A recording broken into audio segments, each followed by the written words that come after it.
Rebonjour. Alors, la dernière fois, on avait parlé des fragments FAB et des fragments FC qui avaient valu son prix Nobel à Rodney Porter.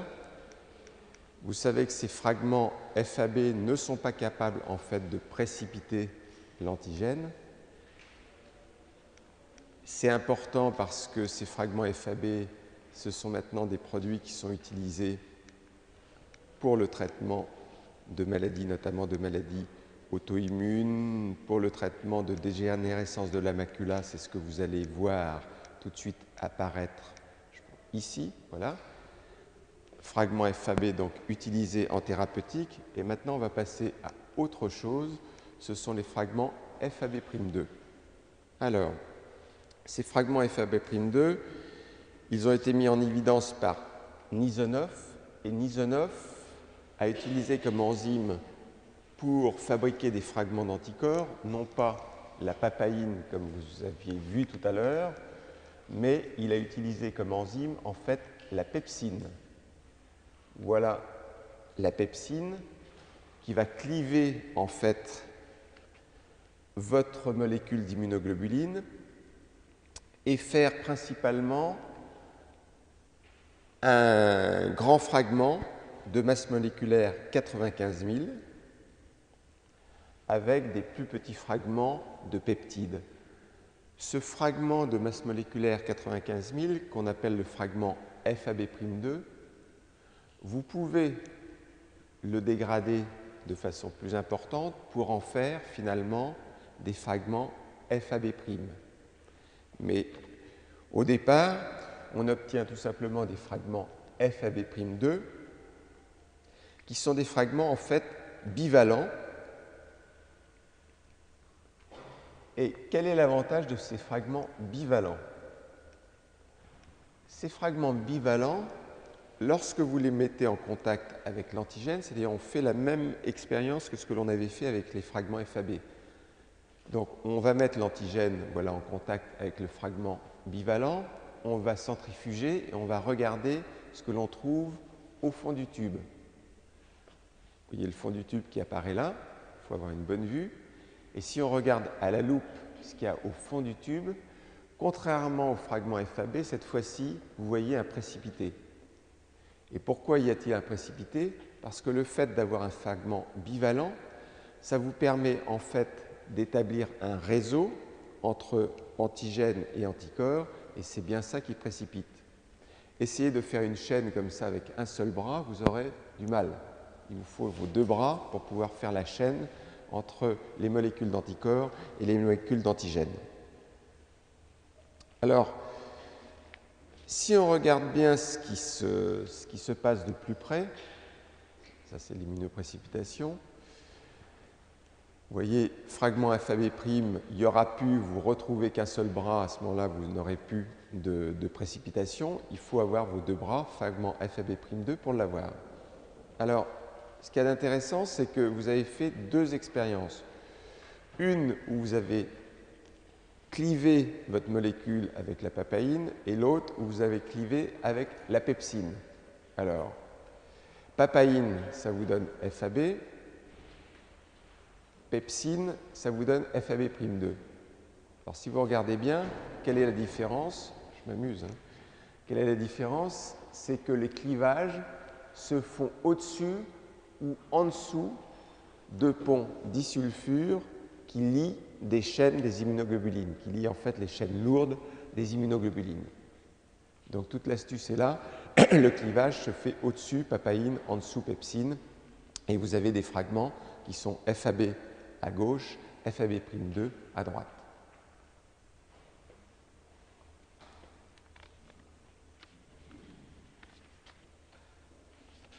Bien. Cette région où vous clivez au-dessus, en dessous, celle qui se trouve ici, c'est en fait une région importante, c'est ce qu'on appelle la région charnière.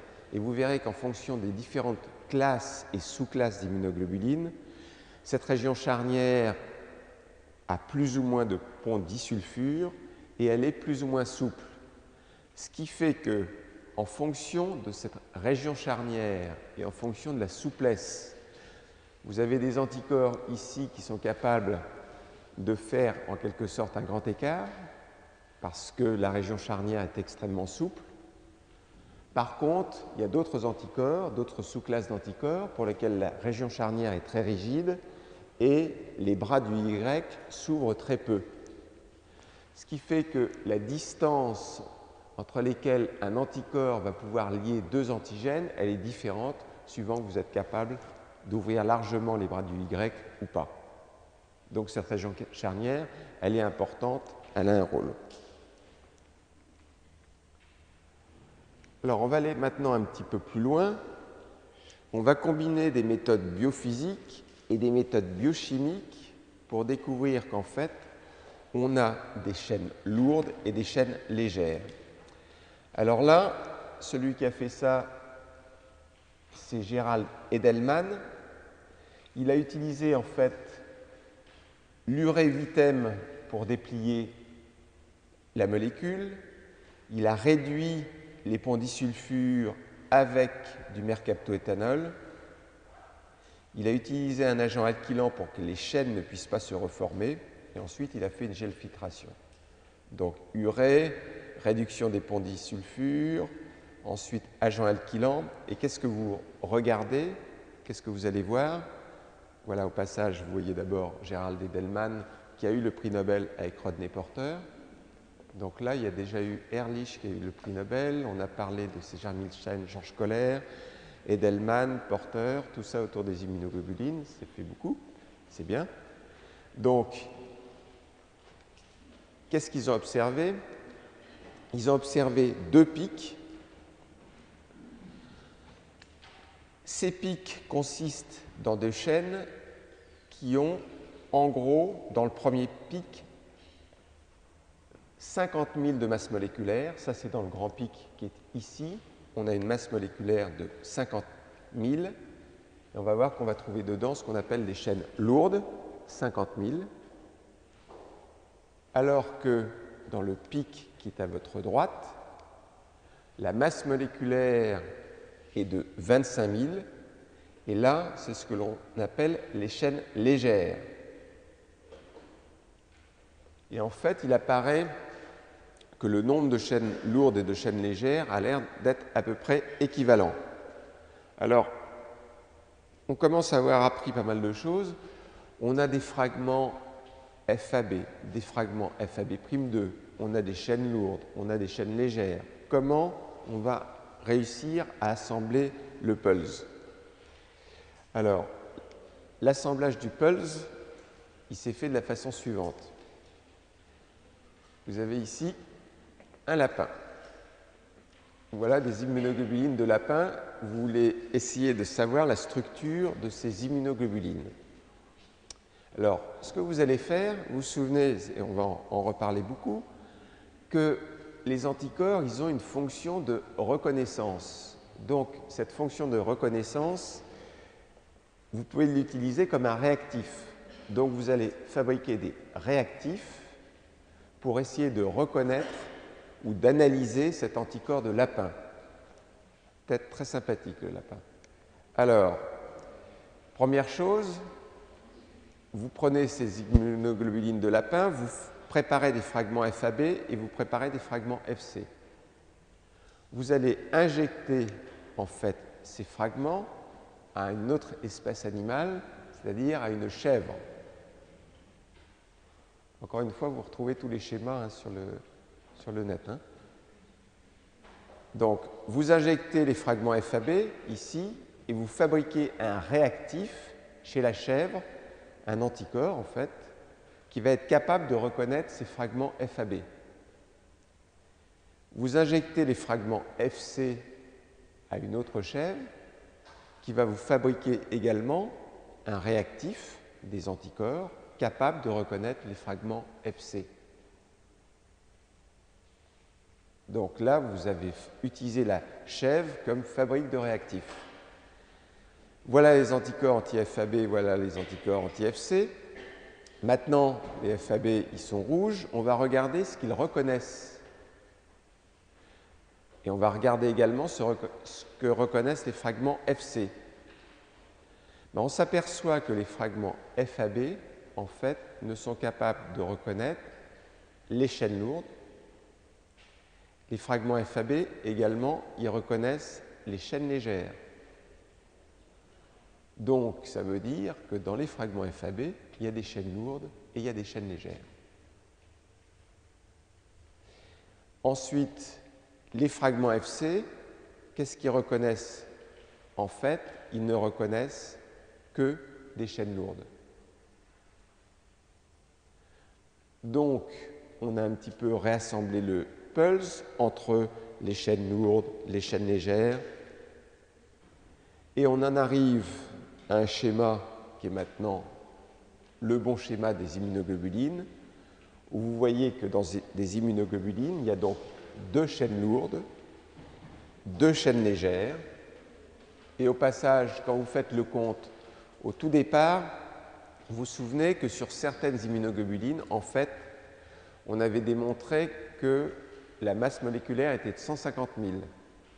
Maintenant, on sait qu'on a des chaînes légères de 25 000, des chaînes lourdes de 50 000. Ben, on fait, vous savez, comme dans des chiffres et des lettres, c'est ça? 25 000 plus 25 000 plus 50 000 plus 50 000, on a bien 150 000. Donc, 2 chaînes légères de 25 000, 2 chaînes lourdes de 50 000, ça fait 150 000. Enfin, on a la structure des immunoglobulines après le travail de 2 prix Nobel, au moins. Ici, vous avez l'endroit où va cliver la papaïne sur le schéma. Et ici, vous avez l'endroit où va cliver la pepsine, sur ou sont sous les ponts disulfure.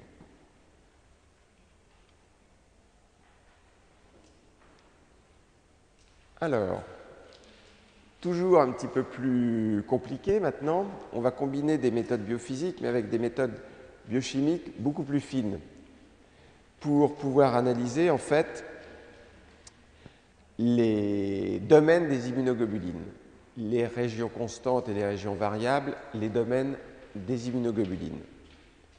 Alors, pour faire ça, d'abord, les méthodes que l'on utilise, c'est des cartographies de peptides. On digère les immunoglobulines en peptides. On fait des électrophorèses qu'on appelle bidimensionnelles. Ces électrophorèses bidimensionnelles, vous avez une première dimension où vous faites migrer en fonction du pH, une seconde dimension où vous faites migrer en fonction de la masse moléculaire. Ça, c'est des méthodes qui sont utilisées, mais qui manquent un petit peu de finesse. Ensuite, vous allez pouvoir faire le séquençage de peptides ou de protéines. Et vous allez pouvoir faire, il y a une faute d'orthographe là, je pense, ici, mais bon, vous allez pouvoir faire de l'étude cristallographique par diffraction des rayons X pour approcher la structure tridimensionnelle. Alors, vous pouvez la voir aussi en anglais. Donc, ce sont des machines en fait extrêmement compliquées. Ici, dans cette faculté, dans le groupe d'Arnaud Ducrix et de Frédéric Dardel, ils font de la cristallographie et ils font de l'analyse structurale par diffraction des rayons X avec des machines qui doivent ressembler à celles-ci, qui sont des machines tout de même très complexes. Donc, des techniques biochimiques extrêmement fines. En utilisant ces techniques biochimiques, premier résultat, c'est que vous allez vous apercevoir qu'il y a des régions variables et des régions constantes. En fait, qu'est-ce que vous faites? Vous regardez les séquences d'acides aminés sur les chaînes légères et sur les chaînes lourdes d'un premier anticorps, d'un second anticorps, d'un troisième anticorps. Et vous allez comparer ces séquences d'acides aminés pour regarder ce qui se passe. Et vous allez voir qu'à l'intérieur des chaînes légères, à l'intérieur des chaînes lourdes, vous les avez vues apparaître d'abord en bleu et ensuite en rouge, il y a en fait des régions variables qui sont aminoterminales. Et ces régions variables aminoterminales, elles ont une longueur d'à peu près 110 acides aminés. Et à l'intérieur de ces régions donc variables aminoterminales, il y a des changements importants d'acides aminés d'une immunoglobuline à une autre. Donc, grande variabilité de ces régions variables d'une immunoglobuline à une autre. Et derrière ces régions variables, vous voyez apparaître ici en jaune, d'autres régions. Sur les chaînes légères, elles font également à peu près 110 acides aminés.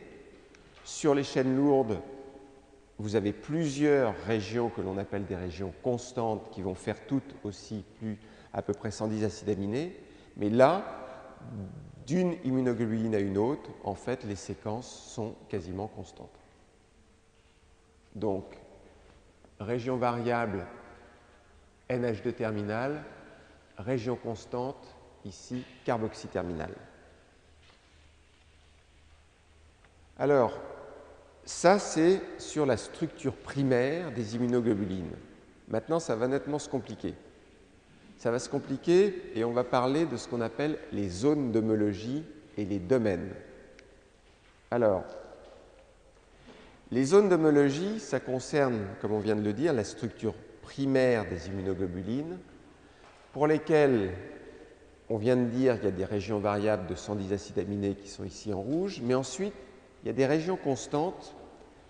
Et ce qui est assez remarquable, c'est que dans ces régions constantes, il y a tout de même des zones d'homologie entre, par exemple, cette région constante ici, qui fait à peu près 110 acides aminés, et en fait une autre région constante ici.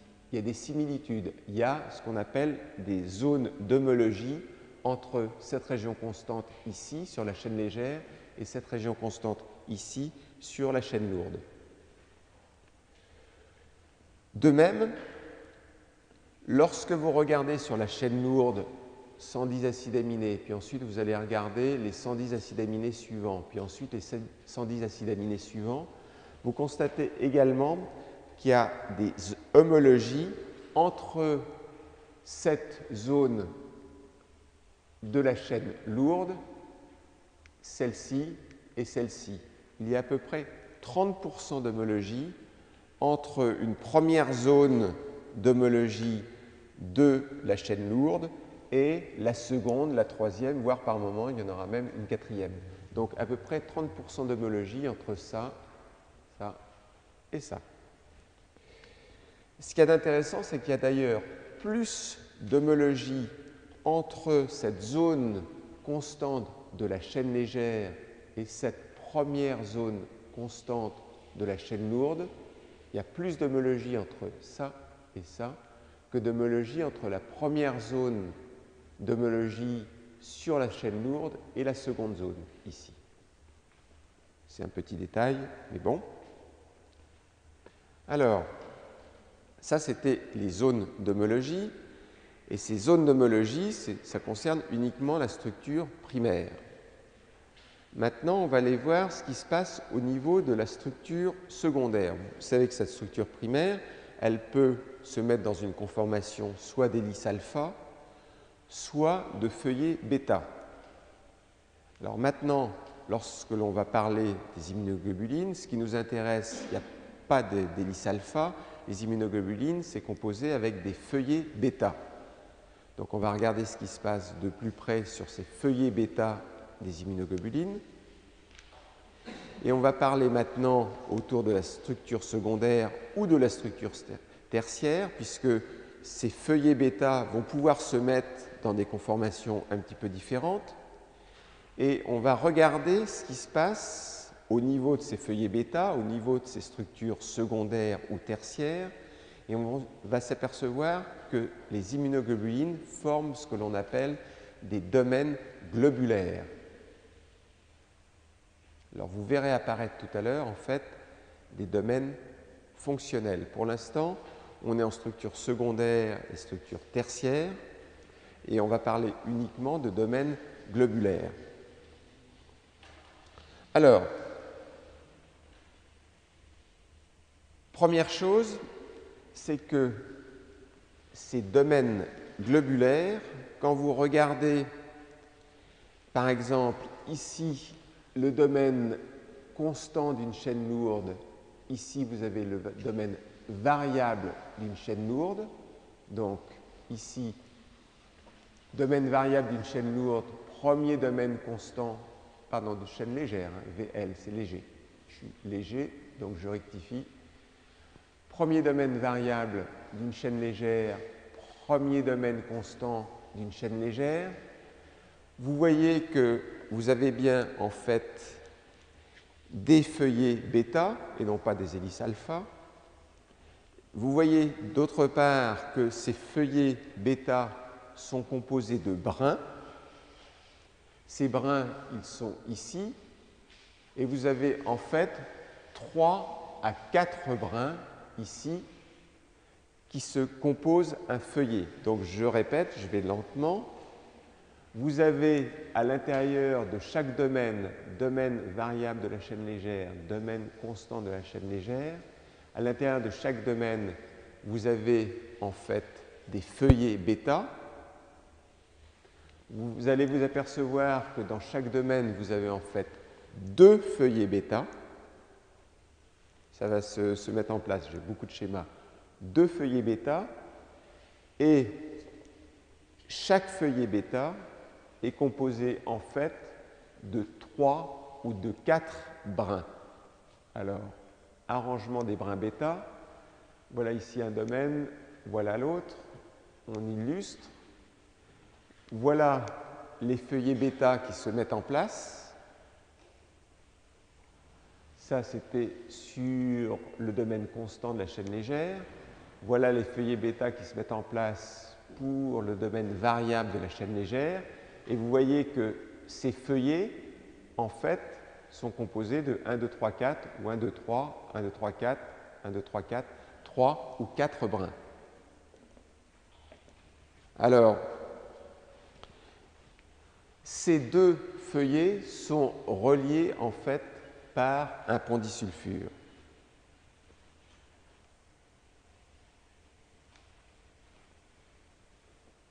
Ici, il y a des régions qui sont intéressantes, qui sont les régions hypervariables. On va en reparler tout de suite. Et quand vous regardez comment ça se passe, alors il faut suivre vite. Voilà. Comment se replie votre chaîne d'immunoglobuline. Elle fait un chemin qui est un petit peu complexe. D'accord?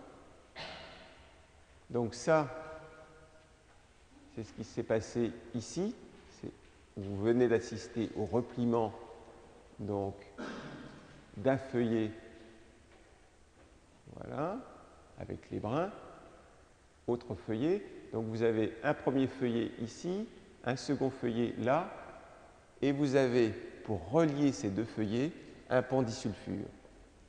Alors ce qui est de caractéristique, à l'intérieur de chaque domaine, on va revenir en arrière, ce qui est caractéristique à l'intérieur de chaque domaine ici, vous en avez un domaine là, un domaine, ce qui est caractéristique, c'est d'autre part ces feuillets, 2 feuillets à chaque fois, 2 feuillets à chaque fois, de 3 ou 4 brins, et ce qui est caractéristique, c'est que dans chacun de ces domaines, avec 2 feuillets, pour relier ces 2 feuillets, vous avez un pendisulfure.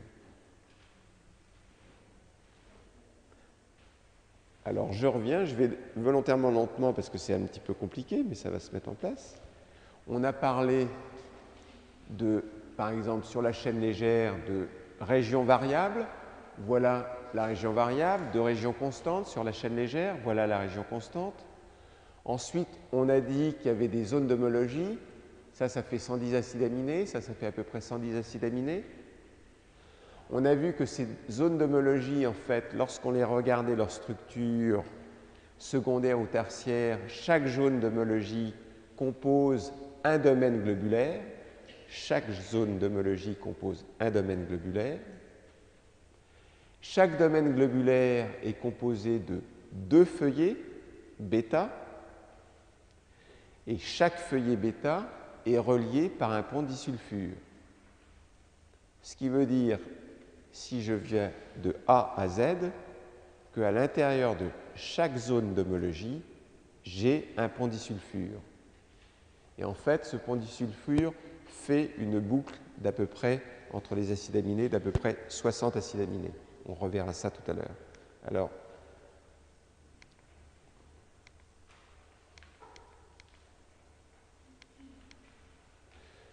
vous avez deux façons de vous représenter ça. Il y en a qui représentent ça un petit peu en disant, voilà, c'est comme un sandwich dans lequel il y a deux tranches, c'est pas très élégant je trouve, deux tranches de pain et dans lesquelles vous mettez un pic qui est le pont disulfure pour que ça soit comme ça. Ça manque un petit peu de poésie. Moi, je préfère cette représentation-là qui est sur le repliement des immunoglobulines. Alors, ici, vous avez un domaine de chaîne légère, variable de chaîne légère. Vous avez vu qu'il y a 3 ou 4 en fait brins, c'est-à-dire qu'à l'intérieur d'une chaîne légère, vous avez en fait 7 brins. Pour un domaine de région variable de chaîne lourde, vous aurez 8 brins. Mais ces brins, ils font un petit peu comme les lattes d'un tonneau. C'est-à-dire que votre domaine de chaîne légère, ici, mais ça sera la même chose, on le verra, pour un domaine variable de chaîne lourde, pour des domaines constants. Chaque domaine, ça vous forme un espèce de petit tonneau avec les feuillets de chaque domaine qui sont un petit peu comme les feuilles de bois. Je ne savais pas, j'ai appris l'année dernière que ces feuilles de bois, ça s'appelait des douves. Et un tonneau, c'est fait de feuilles de bois, de douves. Les immunoglobulines, c'est pareil. Alors, pour l'instant, vous étiez donc à des domaines globulaires et on en était uniquement à la structure secondaire ou tertiaire des immunoglobulines. Maintenant, on va passer en structure quaternaire.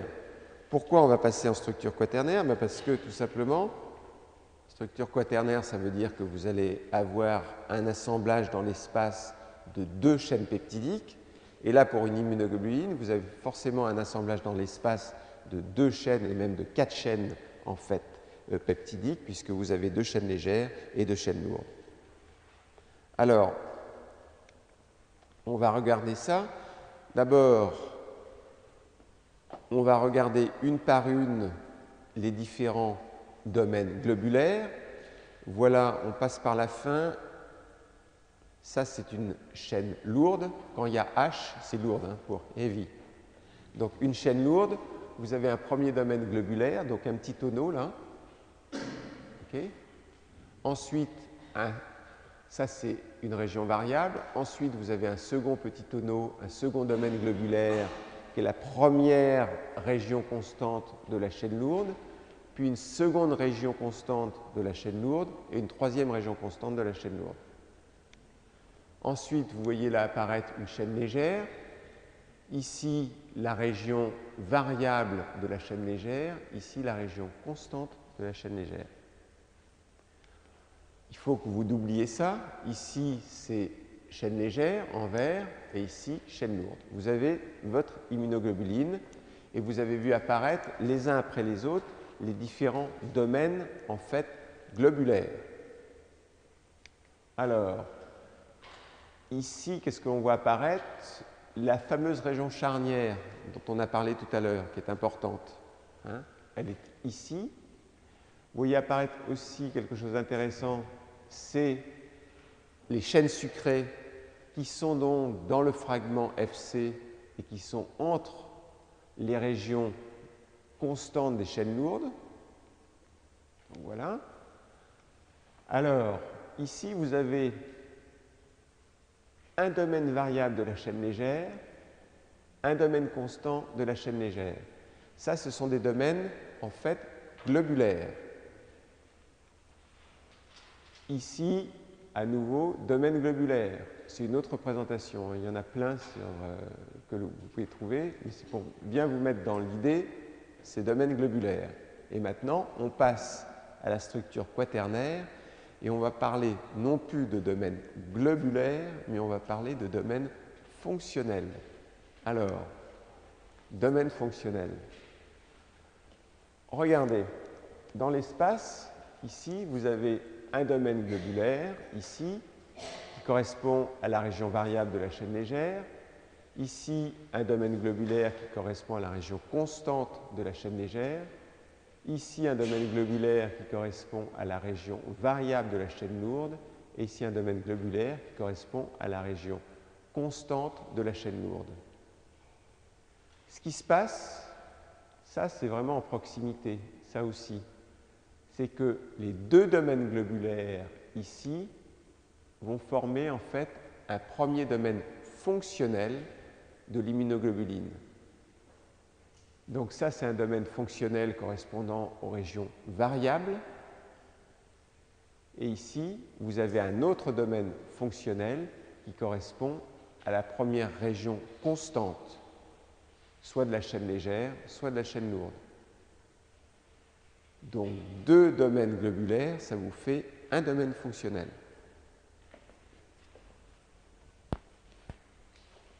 Alors ici, même chose, vous avez le second domaine constant des immunoglobulines, le troisième ici. Ben, ça va vous faire un second domaine fonctionnel correspondant à des régions constantes, et ici un troisième domaine fonctionnel. Ça va? Alors, ici, c'est d'autres représentations, donc domaine fonctionnel. Alors maintenant, vous reprenez l'immunoglobuline entière. Là, vous l'avez entièrement. Ici, un premier domaine fonctionnel correspondant aux régions variables. Ici, autre domaine fonctionnel correspondant à la première région constante. Deuxième, troisième. Ça s'est mis en place? Domaine fonctionnel. Autre représentation dans l'espace. Alors, ici, les FAB, ça correspond en fait à un domaine fonctionnel variable, premier domaine fonctionnel constant. Voilà, FAB. Et ensuite, vous aurez les fragments FC qui correspondent à ça. C'est un domaine fonctionnel, le second domaine fonctionnel de la région constante et le troisième domaine fonctionnel de la région constante.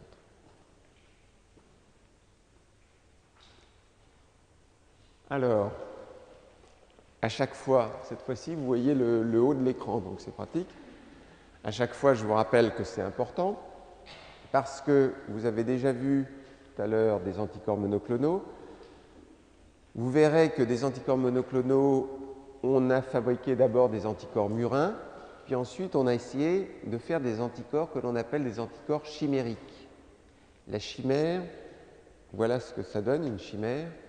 Alors là, il y en a deux, mais je ne sais jamais dans l'ordre si c'est celle d'Arezzo ou celle de Florence, parce qu'il y a deux chimères. C'est une tête de lion, il y a une queue de serpent aussi. Et là, une chimère, c'est que vous allez en fait garder la tête de l'anticorps, c'est-à-dire les régions variables, qui vont être les régions murines.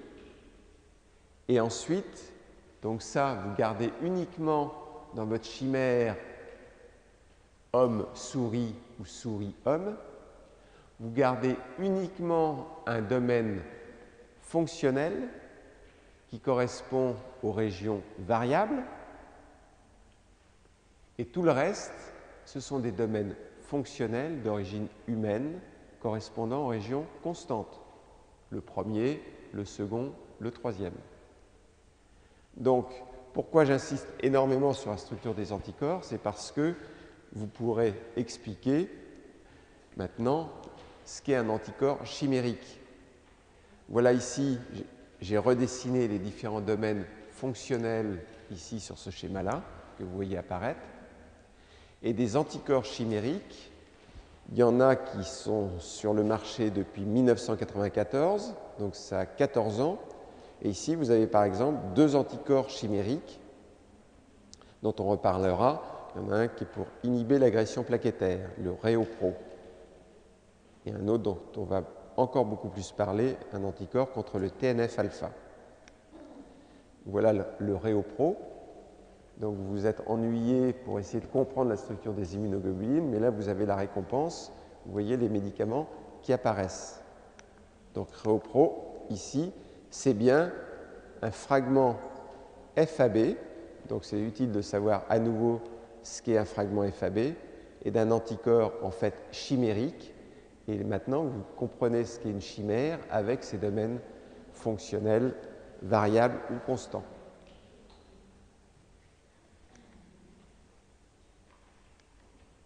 Voilà. C'est utile, hein? Ça réduit, c'est les gens qui en fait on leur a posé souvent un stent pour un problème cardiaque et ça évite que l'artère se rebouche après l'intervention chirurgicale. Alors, autre sujet qui est intéressant, c'est les méthodes d'études immunologiques. Tout à l'heure, vous avez déjà vu avec le sympathique lapin qui est apparu, les chèvres aussi qui nous ont servi tout à l'heure à fabriquer des réactifs. Vous avez vu que pour étudier la structure des anticorps, on va utiliser comme réactif les anticorps eux-mêmes. Donc, ce sont des méthodes d'étude immunologiques puisqu'on utilise l'outil anticorps, l'outil immunologique pour étudier la structure des anticorps. Et en fabriquant ce type d'anticorps, par exemple en injectant des anticorps humains à un lapin, on va demander à ce lapin de nous fabriquer des anticorps qui vont me servir de réactifs pour analyser ce qui se passe à la surface de l'immunoglobuline humaine. Donc, anticorps humain, vous allez injecter cet anticorps humain au lapin pour qu'il vous fabrique des réactifs. Donc maintenant, voilà l'anticorps de lapin qui est apparu et il vous a fabriqué un réactif et vous allez voir comment ce réactif reconnaît un antigène particulier, celui que vous voulez étudier, qui est l'anticorps humain. C'est une gymnastique de l'esprit là, hein. On va bien. Cet anticorps que vous avez fabriqué chez le lapin, il peut reconnaître différents sites antigéniques, différents épitopes, différents déterminants antigéniques et les premiers types de déterminants antigéniques, de sites antigéniques que peut reconnaître votre anticorps de lapin sur une immunoglobuline humaine, c'est ce que l'on appelle les déterminants isotypiques. Iso, ça veut dire le même en grec. Donc, qu'est-ce que ça veut dire, ces déterminants isotypiques? Ça veut dire que chez n'importe lequel d'entre vous, si je vais regarder chez chacun d'entre vous vos immunoglobulines, je trouverai sur vos immunoglobulines le même site antigénique. Ça veut dire que quelque part dans l'immunoglobuline, j'ai exactement la même séquence d'acides aminés dans une région particulière, dans ce qu'on appelle le site, le déterminant isotypique. Donc là, j'ai reconnu à l'aide de mon outil immunologique, à l'aide de mon anticorps de lapin, j'ai reconnu en fait une région particulière de l'anticorps, qui est cette région ici en vert. Cette région particulière, c'est la même chez tout le monde. On a tous les mêmes déterminants isotypiques. Ce qui fait au passage que j'ai été obligé de fabriquer mon réactif pour reconnaître ce déterminant isotypique de l'homme. J'ai été obligé de le fabriquer chez le lapin parce que, en fait, puisqu'on a tous la même déterminant isotypique, ça veut dire que si j'avais essayé de rester dans la même espèce humaine, lapin, singe, que vous voulez, si je reste dans la même espèce pour essayer de déterminer ou de fabriquer un réactif pour reconnaître un déterminant isotypique, ça ne marchera pas. Parce que vous n'allez pas fabriquer des anticorps contre une région que vous avez vous-même. Donc vous êtes obligé de changer d'espèce pour reconnaître ces déterminants en fait isotypiques. Alors que, en fait, À côté des déterminants isos, le même, vous avez des déterminants allos, c'est-à-dire les déterminants allotypiques. Alors là, qu'est-ce que je fais? Là, vous notez au passage que j'étudie un anticorps de lapin et que je vais étudier cet anticorps de lapin en fabriquant un réactif chez le lapin, que je n'aurais pas pu faire tout à l'heure. Alors là, pareil, je veux étudier un anticorps de lapin, j'injecte l'anticorps de lapin en restant dans la même espèce à un autre lapin, et cette fois-ci, je reconnais une région qui est aussi, au passage, ce n'est pas mis par hasard ces endroits-là, c'est-à-dire ces régions qui sont isotypiques ou allotypiques sont principalement sur les régions constantes des immunoglobulines. Donc là, je suis en train de scanner quelque part, à l'aide de mes réactifs anticorps, je suis en train de scanner en fait les acides aminés qui sont sur les régions constantes des immunoglobulines. Là, j'ai fabriqué un réactif qu'on appelle un réactif qui est dirigé contre un déterminant allotypique. Et le propre des déterminants allotypiques, c'est d'être présent chez les individus, chez certains individus d'une espèce, mais pas chez tous les individus. C'est-à-dire que si je vais regarder certaines régions de vos immunoglobulines, je vais tomber en regardant sur des régions qui ne sont pas les mêmes chez la jeune fille qui a une écharpe rose là devant que chez la jeune fille qui a une écharpe derrière rouge. Rose et rouge, ils n'ont pas sur leur immunoglobulines les mêmes régions, les mêmes déterminants allotypiques. Ce qui fait que ce lapin-là, il n'a pas les mêmes déterminants allotypiques que le lapin d'où viennent ces immunoglobulines-là, donc j'ai pu rester dans la même espèce.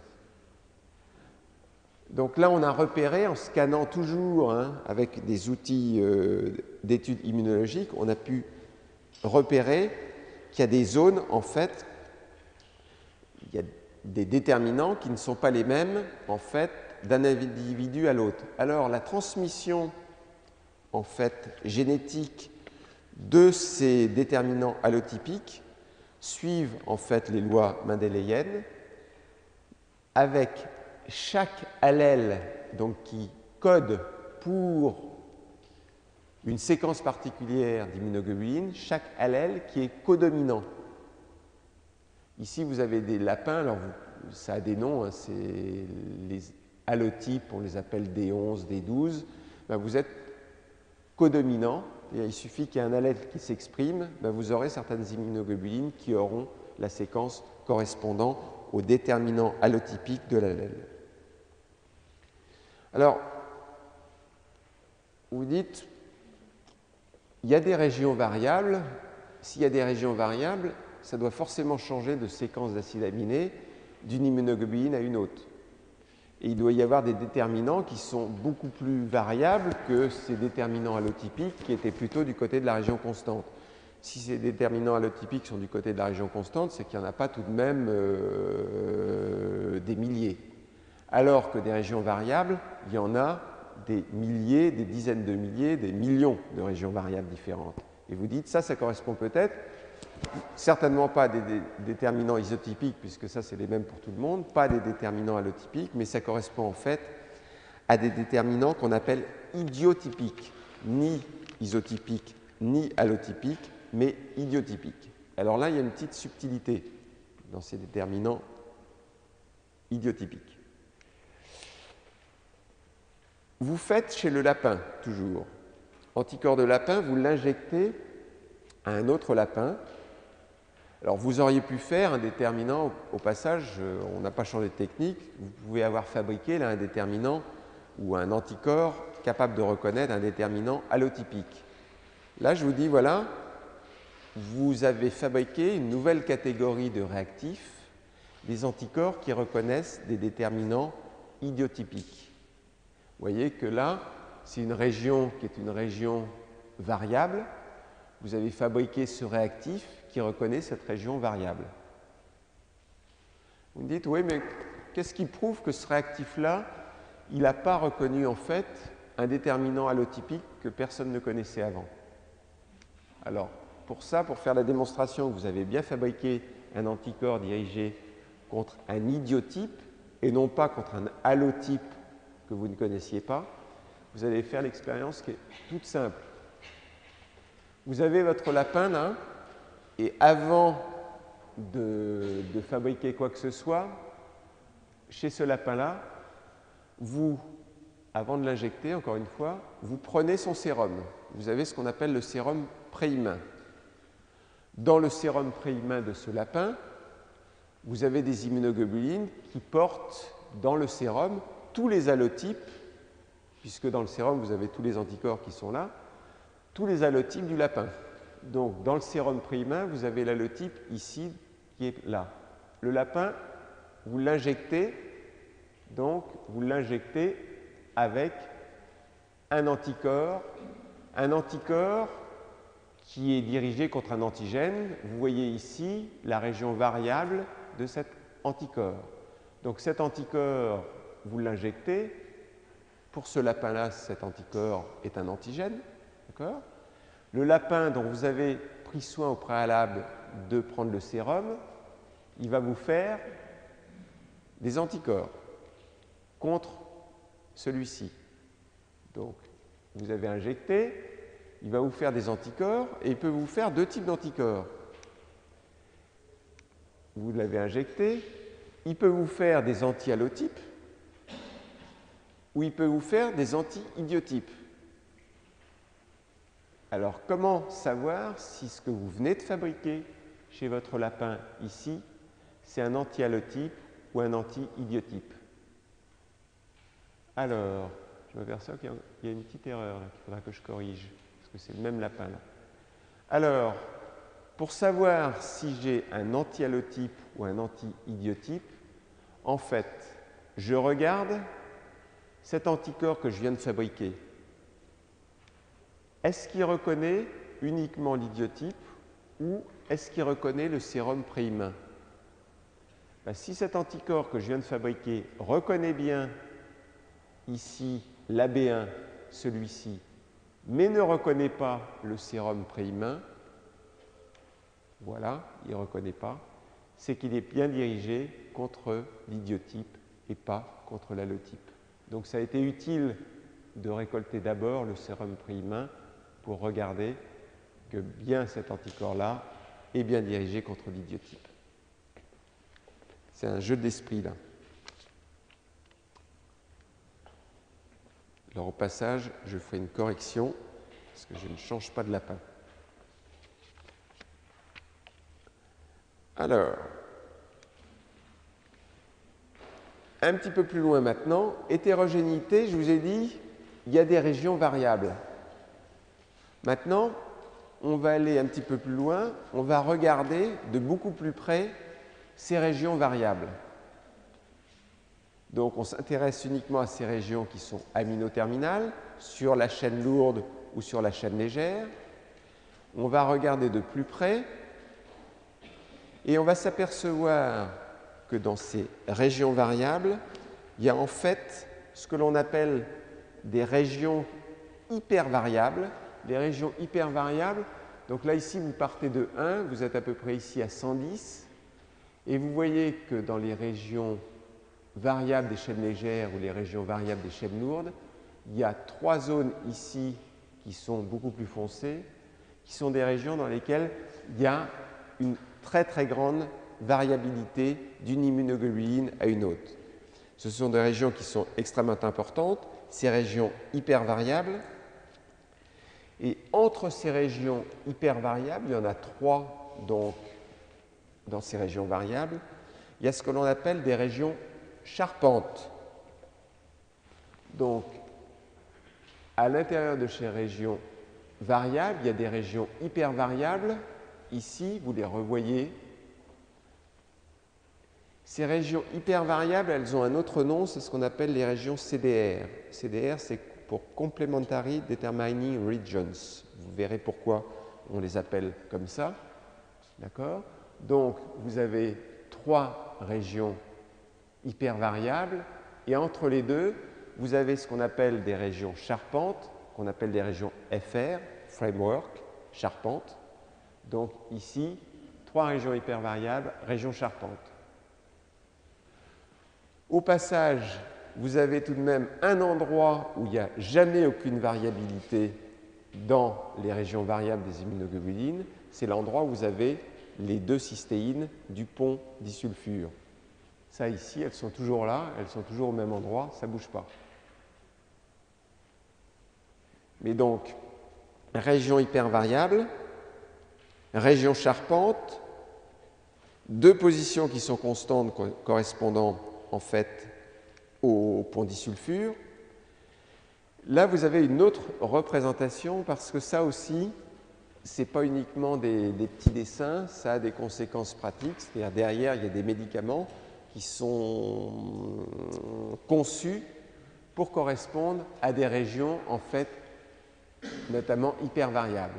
Alors là, vous avez vos 110 acides aminés et vous regardez d'une immunoglobuline à une autre, quelle est la variabilité d'acides aminés d'une immunoglobuline à une autre.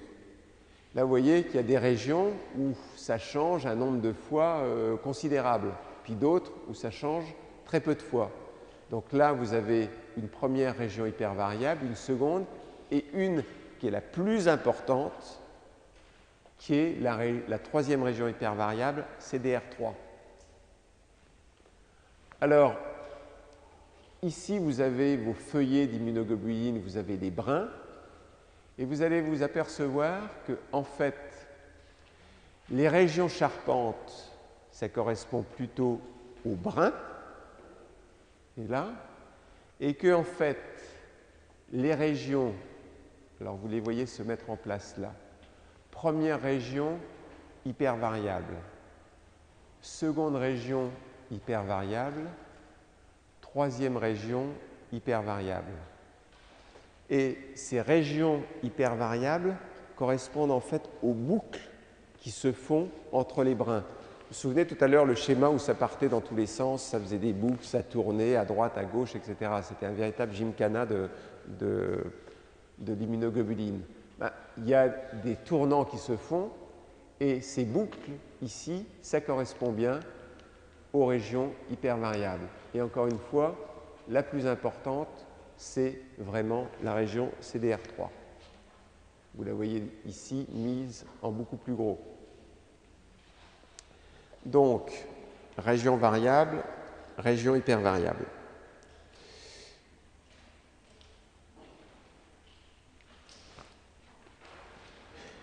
Un petit mot sur le site de localisation. En fait, le site de localisation de l'antigène. Pourquoi c'est si important de parler de ces régions hypervariables, de la région CDR3? Si vous regardez ici l'immunoglobuline telle que vous l'avez déjà vue, en fait, ces régions hypervariables, comme par hasard, ces boucles, vous les retrouvez où? Vous les retrouvez à l'extrémité des régions variables des immunoglobulines. Et vous allez vous apercevoir que tout naturellement, une fois que vous voyez ça, vous dites, oh là, si ça se trouve ici, les régions hypervariables, c'est qu'elles vont avoir un rôle important dans la liaison de l'anticorps avec l'antigène. Et c'est exactement ce qui se passe. C'est-à-dire quand on va maintenant regarder quelle est la nature du site de liaison de l'anticorps à l'antigène, où se trouve ce site de liaison? Il se trouve justement à l'extrémité de l'immunoglobuline où vous avez ces régions CDR, ces régions hypervariables. Vous les retrouvez ici, quand je vous disais qu'elles correspondaient aux boucles. Sur le schéma, là où on regardait comment ça se passait, elles sont là, les régions hypervariables. Alors, pourquoi c'est important à nouveau? Maintenant, on a déjà parlé des anticorps chimériques. On avait parlé la dernière fois, on avait parlé des régions des anticorps humanisés. Vous regardez les anticorps humanisés, je vous l'avais déjà dit la dernière fois, mais tout ce que vous gardez d'origine murine, c'est tout simplement, en fait, les régions hypervariables des immunoglobulines murines. Vous pouvez ensuite changer tout votre anticorps et mettre un anticorps humain. Vous avez gardé en fait ce qui vous intéresse, c'est-à-dire le site de liaison de l'anticorps à l'antigène. C'est ce que l'on va voir un petit peu plus loin.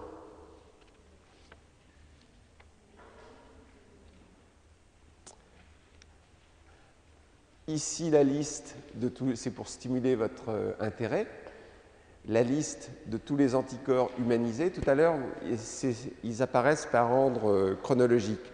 Et là, si vous vous souvenez le schéma de tout à l'heure, on en avait deux simplement qui étaient les anticorps chimériques que vous retrouvez ici. Alors là, c'est les anticorps qui sont hors traitement du cancer. Vous allez voir d'autres tableaux où vous allez avoir toute la série d'anticorps qui sont utilisés pour le traitement du cancer.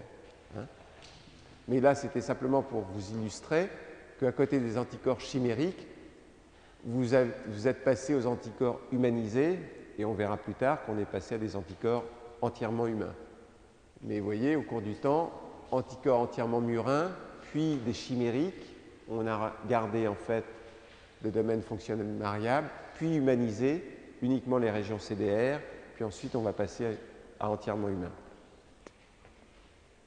Voilà, vous avez progressé.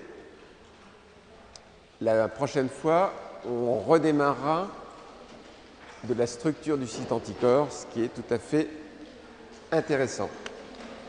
Bonne matinée.